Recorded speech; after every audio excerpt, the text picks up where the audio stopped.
Et l'équipe Talbot, Ok.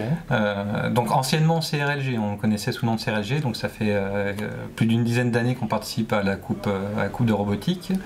Et l'équipe, alors je tiens à préciser parce qu'il n'y a pas qu'une équipe de coupe, il y a une équipe de trophée, qui est l'équipe Tête Fabriquée, qui participe au trophée, où on est déjà allé en finale. En finale nationale, bon, pas cette année. Ouais. Donc, alors, l'équipe Talbot, pourquoi? Parce qu'on a un club CRLG qui regroupait deux équipes. Une équipe qui était Brick Story, Ouais. on connaît bien, et l'autre équipe CRLG. C'était une équipe où on était tous dans la même entreprise. PSA pour pas la nommer. D'accord. Et donc, donc on se retrouvait le midi, c'était sympa. Et il y en a qui ont un peu déménagé. Hein, c'est la vie d'une entreprise, on a quitté l'entreprise. Et certains se sont retrouvés chez Thales. Ouais. Et donc on a renommé une des équipes en Talbot, hein, Thales Bot. Et en plus ça faisait Talbot, ça faisait un petit clin d'œil avec PSA. Ok. On est à peu près une dizaine. Donc j'ai dit on a aussi une équipe trophée. Donc il y a une équipe trophée côté robot un peu méca, Ouais. et une équipe trophée qui plutôt Lego. Vous avez Donc, deux équipes trophées. On a deux équipes trophées, voilà. Il y a une équipe qui est plutôt, on va dire, jumelée avec Brick Story, et une équipe qui est jumelée avec Talbot, enfin CRLG. D'accord. Alors, et pourquoi donc il y a les trophées? C'est que cette année, alors on a tous plus de 30 ans dans l'équipe, ça arrive, à un moment, ça arrive d'ailleurs. Voilà. Et avec les aléas, il y en a qui étaient un peu occupés cette année. Et parce que on aime bien faire le show, on aime bien montrer aussi les robots. Comme on n'avait qu'un robot, on avait le temps de construire qu'un robot, on s'est dit on va embarquer le robot des trophées également avec nous en Coupe de France, parce que le règlement fait que ils sont assez similaires. D'accord. Il y a peu de différence avec le règlement des trophées. Et donc il y a eu vraiment très très peu de modifications. Donc c'est un robot des trophées qui est autonome. Voilà, en fait au trophée il y a un robot qui est philo-guidé. Ouais. Donc celui-là, bien évidemment, on n'avait même pas le coup. Et puis Ouais. généralement, c'est celui qui a le périmètre le plus large. Ouais. Donc nous, on avait déjà un robot avec un périmètre assez large. Et donc on a pris le petit robot autonome des trophées. D'accord, au trophée, il peut y avoir un robot philo-guidé et un robot autonome. De la même manière qu'à la coupe. D'accord. Donc un règlement, on regarde, il y a vraiment très très peu de différence. Après, les différences par rapport... Léa, elle expliquera après son robot, comment il fonctionne. Mais ce qu'on a dû rajouter, c'est un capteur de proximité. Ouais. Donc ce qu'on avait vu avec la Coupe de France, c'est que là, sur leur robot, ils ont un petit capteur qui permet de détecter les bordures. On a essayé de négocier avec l'homologation pour dire ça peut faire aussi l'évitement, parce qu'ils s'arrêtaient avec en contactant, puis ils ont dit non, ça fait quand même le contact. Donc on a dû rajouter ce capteur là et un support balise qui est pas obligatoire au trophée. Ouais. Parce qu'au trophée, comme le robot principal il est philo-guidé, donc il n'y a pas besoin de le repérer dans l'espace. Sinon c'est exactement le même robot. Alors j'aime beaucoup le bouton d'arrêt d'urgence, dont le rouge est peint au feutre. Voilà, quand même. Classe. Voilà, et puis après avec les enfants, ce qu'ils arrivent à maîtriser, ça c'est un simple interrupteur qui est binaire. Ok. Voilà. Ok, et du coup, alors avec vos deux robots là, vous couvrez quelles actions sur la table? Alors on va peut-être commencer avec le tien, Léa. Vas-y, parle-nous un peu de ton robot, qu'est-ce qu'il fait? Il doit avancer, il doit capter des lignes, les suivre, et après il doit avancer son petit bras, et il doit taper l'abeille pour que l'abeille roule éclate le D'accord. Ok. Donc celui-là il fait que l'abeille? Oui, mais normalement en suivant les lignes. On a essayé. On voulait mettre une barre accrochée là pour ouvrir un truc de balle. Des distributeurs. Ouais. Ok, et ça n'a pas marché? C'est-à-dire qu'on ne l'a pas expérimenté. Alors, la particularité, c'est qu'au trophée, on n'a pas réussi à le faire fonctionner bien. ce petit D'accord. robot. Il y a eu plein de petits défauts qu'on n'a pas su trouver au trophée. Bizarrement, je les ai trouvés à la coupe. Bon, les enfants m'avaient pas accompagné à la coupe, donc j'avais réussi à trouver les petits bugs. Et j'ai trouvé qu'à la fin de la coupe. Et donc, on essayait de le faire marcher, au moins qu'il fasse bien l'action des abeilles, au moins une fois. Et donc, c'est la première fois qu'il fonctionne ici à la Coupe de France. Sympa. Voilà. Qui nous a d'ailleurs sauvé un peu le match parce que le gros a bugué là sur notre premier match. Et puis, Ok, et donc le gros, il fait quoi comme action après? Alors, le gros, lui, il fait les cubes et les balles. Alors, et le panneau domotique. On va commencer avec le panneau domotique. C'est-à-dire que, bon, je crois que comme beaucoup d'équipes, il sort juste un bras qui vient faire une petite proéminence sur l'arrière du robot et qui vient pousser l'interrupteur. Donc après il avance doucement en boucle ouverte sur le bord. Il vient s'appuyer là. Bon, c'est en plus une proéminence qui est pas trop rude, ce qui permet aussi au robot de pas trop se décaler quand il vient appuyer. C'est plutôt la plaque qui vient subir l'effort. Donc après, pour les cubes, alors j'ai expliqué le système avec une petite particularité quand même, mais je vais le dire après. C'est-à-dire que les cubes, alors j'ouvre la porte, normalement la porte est fermée. Il y a une pince qui vient ici saisir le cube, donc on avance et on les empile les uns après les autres. La pince vient prendre le cube, le soulève.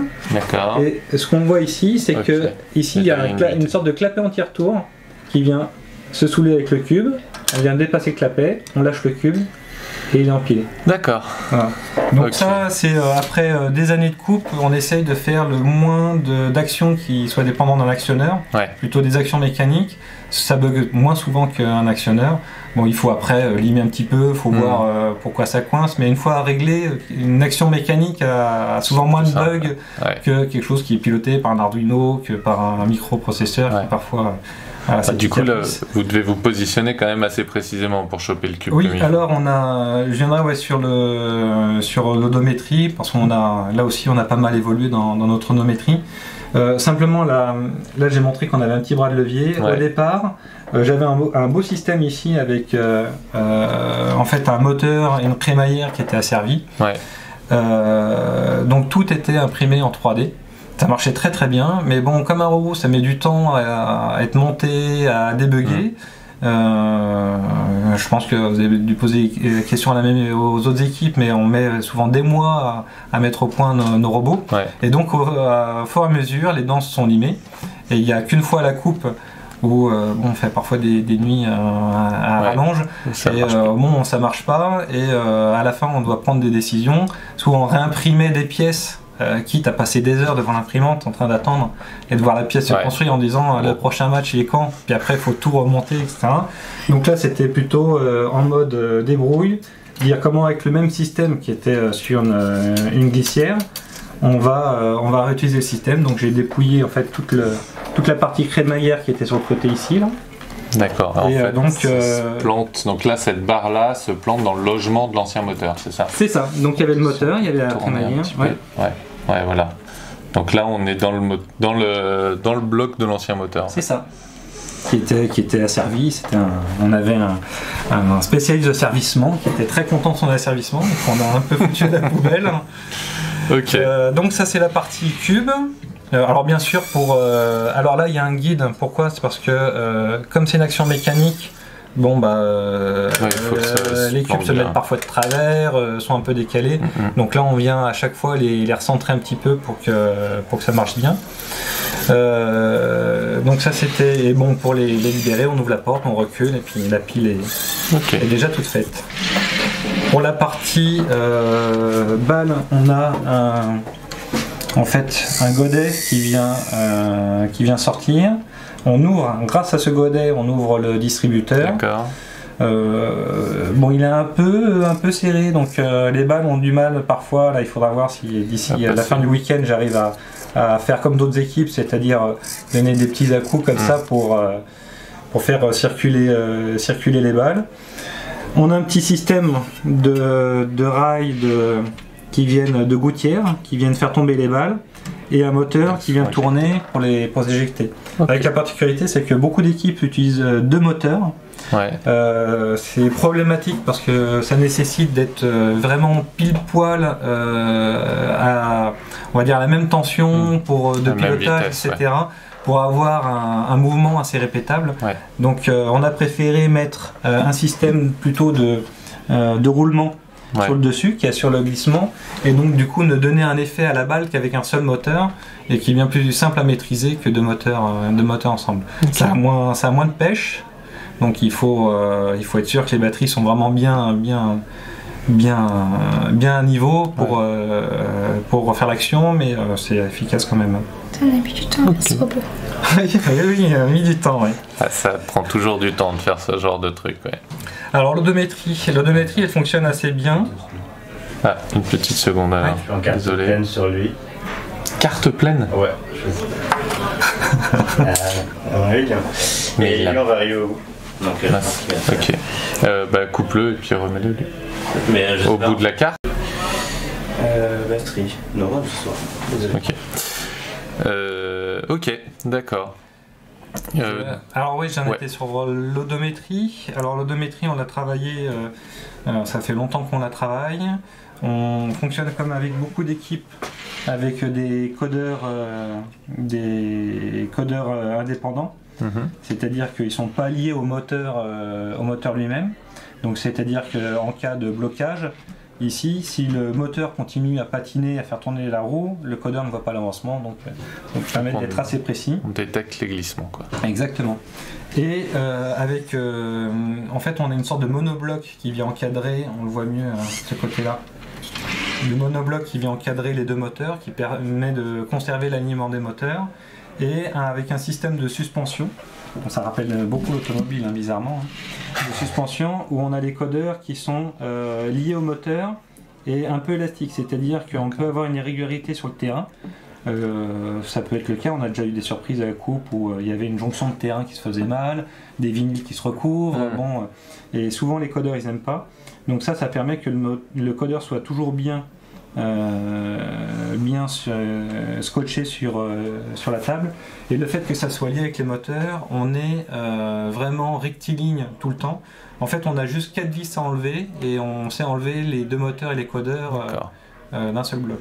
Ce qui garantit qu'on n'a aucun réglage. Une fois qu'on a bien potardé tout l'asservissement du robot, on a la moindre opération à faire, on a 4 vis à enlever, on le remet, pas d'asservissement à retoucher, pas d'alignement à vérifier, on a juste deux élastiques et 4 vis. C'est malin. Et donc du coup, chaque année on reprend quasiment le même asservissement, on l'améliore, on essaye de faire un suivi de courbe, on s'amuse un petit peu, mais on arrive à faire des actions très très répétables, ce qui fait que pour les cubes, cette année on s'est pas posé trop de questions, on les a accostés comme ça. De temps en temps ça marche pas, il y a des petits appros, il suffit que on n'ait pas bien vérifié que les cubes soient alignés, puis on vient les pousser un peu de travers, mais dans l'ensemble ça marche plutôt pas mal. On est, je pense, en précision, on doit être au demi-centimètre près. D'accord. Ouais, de toute façon, une bonne odométrie, ça change tout sur un match comme ça. Je pense que c'est la première chose à faire. Ouais. D'ailleurs, sur le robot des trophées, je crois que c'est la prochaine action pour le robot autonome. Apprendre à faire de l'odométrie nickel. Voilà. Parce que le robot autonome, donc ce que disait Léa, c'est qu'il suit les lignes noires. On ne pouvait pas miser tout de suite sur l'odométrie parce que les enfants, ils apprennent, on va dire, une année après l'autre. Et donc, vas-y, tu peux le laisser poser là. D'accord. Et donc, tiens Léa, regarde, si tu présentes ton... Ouais. Tu dis comment on suit les lignes noires là ? Il y a 2 capteurs qui regardent les lignes blanches. Et quand ils voient une ligne noire à droite, ils tournent un peu à gauche. Enfin, s'ils voient une ligne noire, oui. S'ils voient une ligne noire à gauche, ils tournent un peu à droite. Et ça... je rattrape ça, en fait, c'est bien pour suivre une ligne blanche, mais quand on a un croisement de lignes blanches, il sait pas repérer le croisement. Donc oui, c'est ces deux-là qui regardent le croisement. D'accord. Donc là, c'est des capteurs juste qui va vérifier quand on vient franchir une ligne noire à droite ou à gauche et qui dit tiens, après on franchit un croisement ou alors une route qui va vers la droite. Ouais. Et c'est comme ça qu'on arrive après qu'ils arrivent à bifurquer de chemin. D'accord. Et alors là, on voit une roue qui est un peu spéciale. Est-ce que tu peux expliquer pourquoi elle a cette forme un peu bizarre? En fait, là, c'est des mini-roulettes, donc quand ils tournent, c'est beaucoup plus facile de tourner que de... Enfin, c'est beaucoup plus facile de tourner avec ces roues-là parce que ça a aussi des petites roulettes là. D'accord, c'est une roue qui tourne à la fois dans ce sens-là, comme ça et comme ça. Ok. Alors, au départ, ils avaient une petite bille, mais bon, c'est pas très stable déjà. Petite bille, et ça, c'est issu des trophées d'il y a 2 ans, parce que de l'année dernière, plutôt de l'année dernière, parce que à Moon Village, il y avait des petits plats en bois. Et une bille, ça venait et ça se bloquait sur ça. Alors que l'avantage avec des roues comme ça, c'est que ça, on passe les petits obstacles relativement facilement. D'accord. Et ben merci beaucoup. Merci, et puis bonne continuation, bon match. Merci, on va essayer de s'améliorer un petit peu là. Ouais, je vois que c'est pas fini après la Coupe de France, on continue à rajouter des trucs pour la Coupe d'Île-de-France. J'ai vu qu'il y en avait pour l'Île-de-France même qui reconstruisaient même leur robot. On a déjà, on a interviewé une équipe qui a fait un nouveau robot spécialement pour la Coupe d'Île-de-France. Les Pokémon peuvent réussir en robotique aussi. Oui, les Pokémon peuvent réussir, ils vont réussir. Merci beaucoup. Merci bien. Merci.